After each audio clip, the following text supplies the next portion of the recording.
Kočka pouštní obývá pouštní oblasti od severní Afriky až po střední Asii a Pákistán.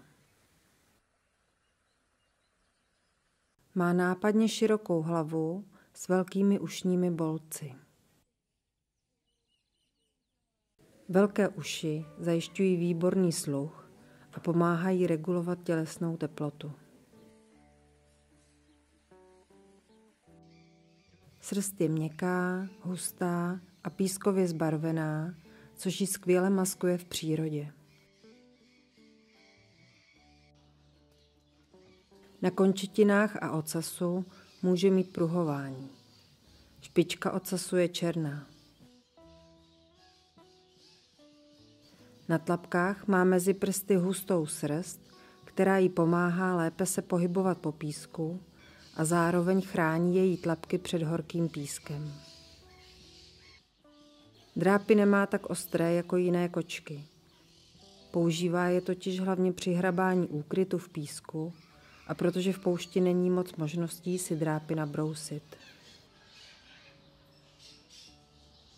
Velké uši zajišťují výborný sluch, díky nim svou kořist uslyší i pod vrstvou písku.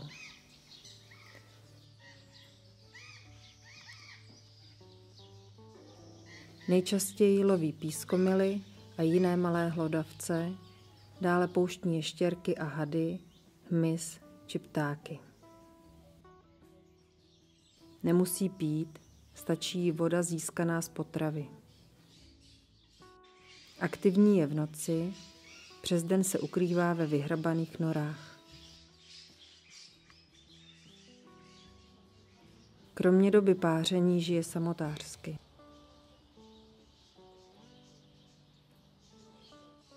Březost trvá zhruba 59 až 63 dní. Samice rodí 1 až 5 koťat.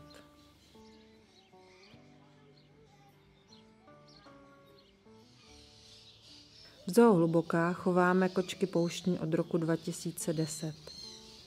První odchov mláďat se zdařil až v roce 2023.